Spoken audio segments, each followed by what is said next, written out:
Gain stage away. Why is this so misunderstood? A couple tips for you, but I'm not going to go into a bunch of scientific detail because I don't want to bore the crap out of you. So let's get right into it. Mixing series, gain staging. Let's go. All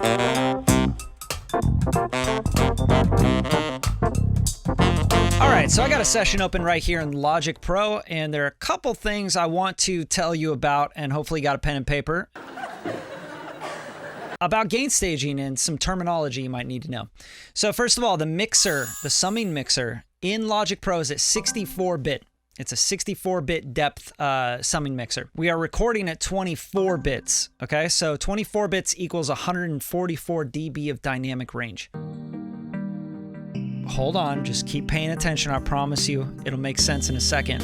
RT60 time is our reverb time. 60 dB is what that stands for. It's the tail of the reverb, the time it takes to reach negative 60 dB, which is basically where we can't hear it anymore. I can't hear you! Once a sound makes it past negative 60 dB, we can't hear it. I can't hear you! As humans. So noise floors of rooms, all that stuff comes into play here. So an RT60 time, knowing that we have 144 dB of headroom, it's really, really hard to digitally clip internally in Logic or any program that you're doing 24-bit recording at with a 64-bit summing mixer, right? It's so hard.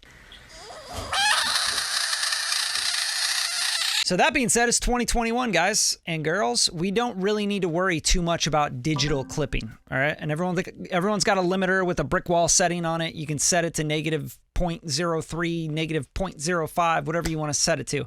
So a couple things about gain staging that I wanted to get off my chest, first of all, right? Is just let you get into that terminology, go figure it out yourself. Next thing, let's listen to this song, because listening to songs is awesome. I've been on the run, cause you got the devil on your tongue. Okay, now my favorite comment I'll get on this video is, this is a video about gain staging and you got a clipping fader? Whoa, what?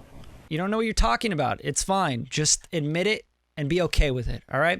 The internal engine being a 64-bit engine, if it even goes yellow here at going 3 dB over, going 5 dB over, going 10 dB over, you're still not really clipping. That's why it's yellow, right? Because you have so much headroom. What that is telling you is it's telling you, warning, you're starting to get to, some headroom usage right there. And this is a 64-bit engine. But here's another thing. All these plugins, they're all going to be 32-bit, 24-bit processing as well. So they have tons of dynamic range, guys. So let's talk about the gain staging. Let's get into the nitty-gritty of it all. What we want to look at, the first gain stage that you have into your computer, is your microphone preamp, your microphone going into your microphone preamp. And you're going to have your mic preamp input gain, and most interfaces will just be set at a level, a +4, usually, typically with professional standard stuff, I think 11, negative 11, something like that, right? So you can consumer or professional, negative +14, negative 11, something like that. I don't know, don't want to get into any of that stuff because it doesn't matter, right? What matters is that you're not clipping your microphone preamp. Now, another thing a lot of people don't think about is the actual microphone capsule will clip before your mic preamp will clip. So you can distort your mic capsule by hitting it too hard with plosives,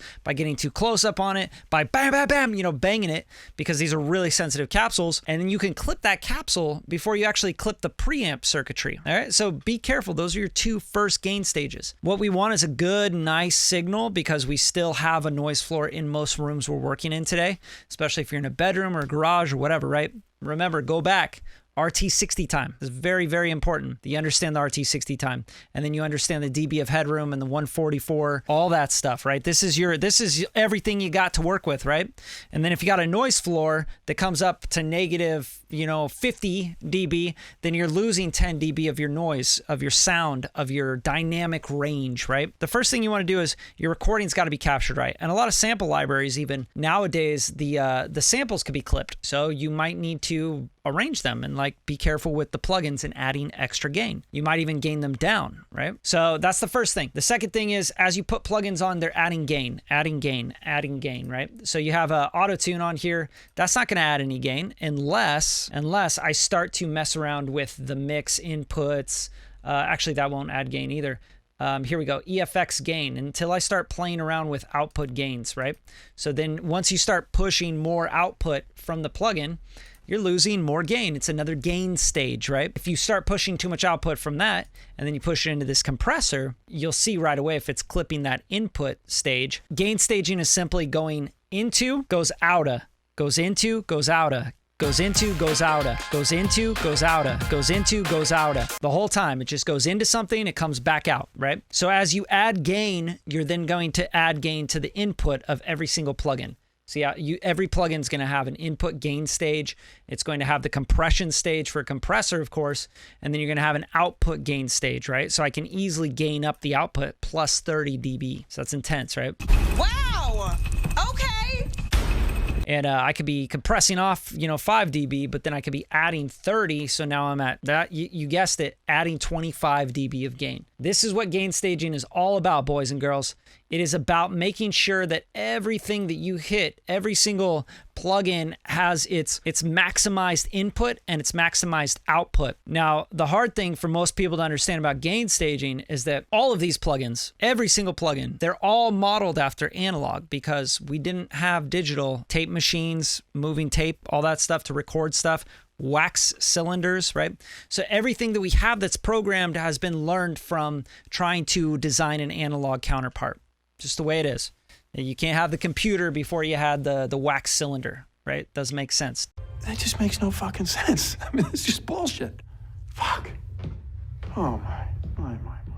So everything we got here is modeling the sound characteristics of the input transformers, the input tubes, circuitry, right? Guitar amps, gain stages, right? And that's why we call them gain staging, and gain stages is because those are all stages that are going to add or take away from the gain of the signal, the audio signal. This is what it starts to sound like if I start pushing the input gain into this circuitry and I push the output gain and mess around with these two things just so you can hear it. At the end of the headlights, silence race when the war between ignites. Now, once you understand that, you then understand what kind of colors and textures you're trying to get out of each plugin, right? So this, for example, is modeling a vintage FET compressor, which is an 1176, and that's pretty obvious with the GUI here, okay? But then you have a studio FET, which is another 1176, just the black face instead of the silver face. You have the classic VCA, which is DBX 160, I'd imagine.